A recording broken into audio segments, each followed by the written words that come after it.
आगे बढ़ते हैं और बात प्रधानमंत्री नरेंद्र मोदी के गुजरात दौरे की करते हैं, क्योंकि आज से पीएम गुजरात के दौरे पर रहने वाले हैं, जहां पर एनिमल रेस्क्यू सेंटर सोमनाथ मंदिर में पूजन अर्चन भी प्रधानमंत्री नरेंद्र मोदी करने वाले हैं। इतना ही नहीं, सासनगिर नेशनल पार्क भी जाएंगे पीएम मोदी। सासनगिर नेशनल पार्क में जंगल सफारी भी करेंगे प्रधानमंत्री नरेंद्र मोदी। पीएम का गुजरात का ये दौरा 3 दिन का दौरा है। इस दौरान उनका कोई भी पब्लिक कार्यक्रम नहीं है, सिर्फ सौराष्ट्र तक ही उनका ये दौरा सीमित रहने वाला है और प्रधानमंत्री अपने 3 दिन में 3 जिलों का भ्रमण करेंगे। पीएम मोदी का ये दौरा वर्ल्ड वाइल्ड लाइफ डे को ध्यान में रखते हुए हो रहा है।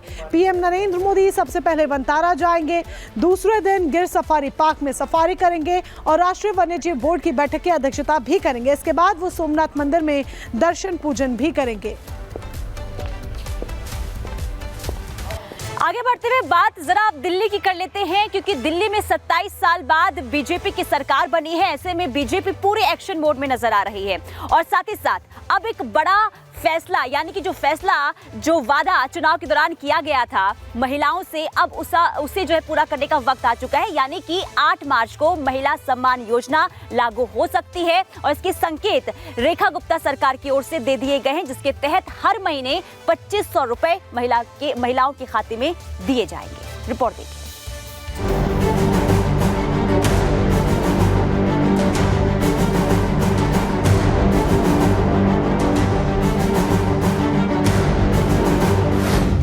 महिला दिवस पर बड़ा तोहफा, दिल्ली वालों को मिलेगा 2500 रुपए। 8 मार्च से महिला सम्मान लागू, सवाल उठाने वालों का मुंह बंद।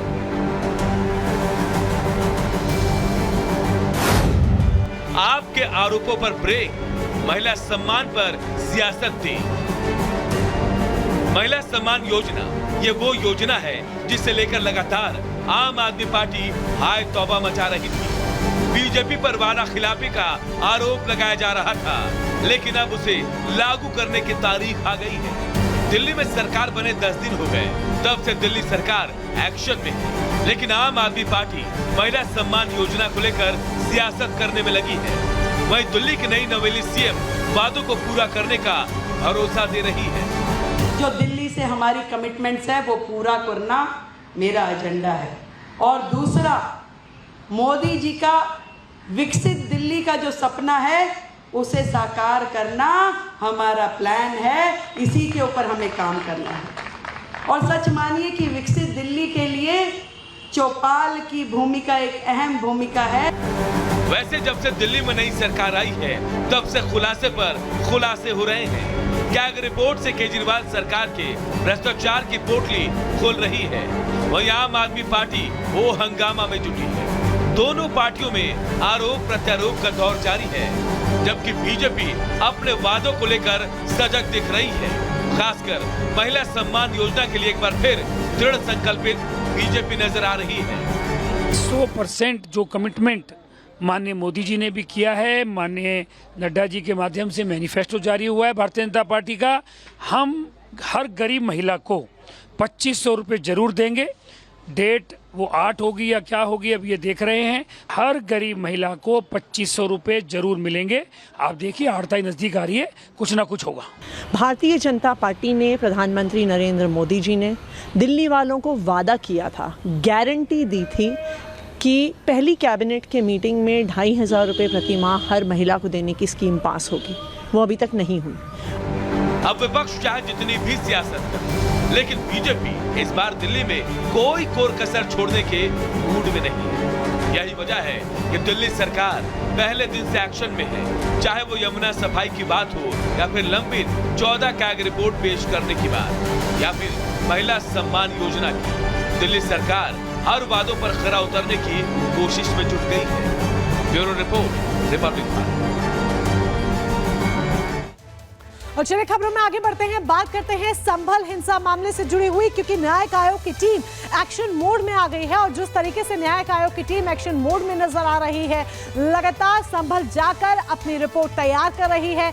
बयान एक एक कर दर्ज किए जा रहे हैं, ताकि जो दंगाई हैं, जिन्होंने संभल को दहलाने की साजिश रची थी, उन दंगाइयों को एक एक कर सलाखों के पीछे पहुंचाया जा सके।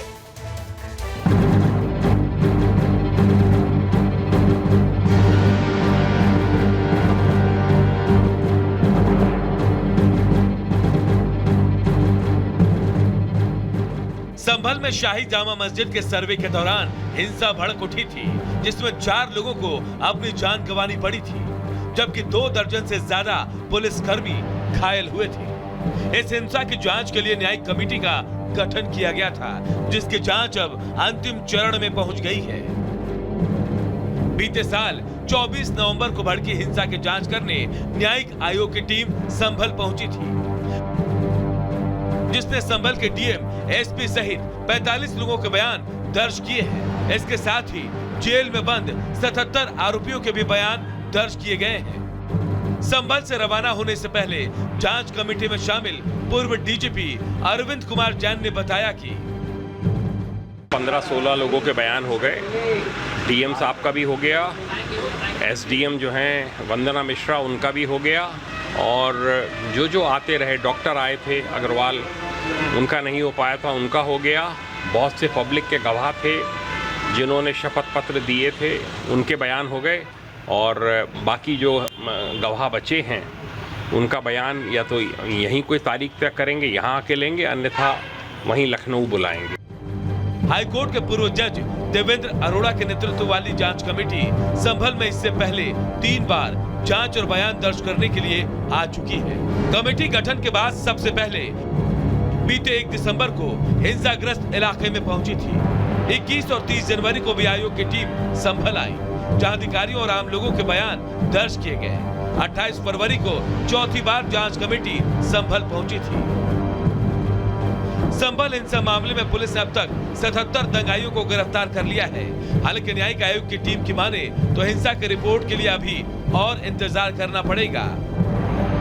Bureau report, Republic Bharat.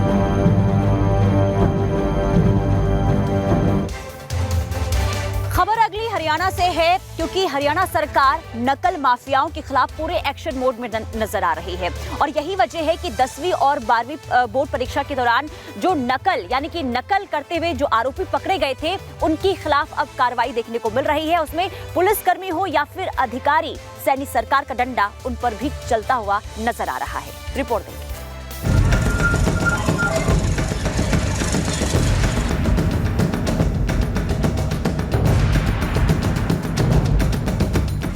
Haryana में पेपर लीक का मामला अब तूल पकड़ता जा रहा है, जिससे अब शिक्षा विभाग की व्यवस्थाओं पर सवाल खड़े हो रहे हैं। हालांकि अब इस मामले को लेकर सैनिक सरकार एक्शन मोड में नजर आ रही है और नकल माफिया पर नकेल कसना शुरू हो गया है। ताबड़तोड़ कार्रवाई करके नूंह और पलवल से कई नकलचियों को धर दबोचा गया है। मुख्यमंत्री नायब सिंह सैनी खुद सामने आए और कहा, हरियाणा में पेपर लीक नहीं बल्कि पेपर आउट हुआ है। अपने भाई बेटे को ये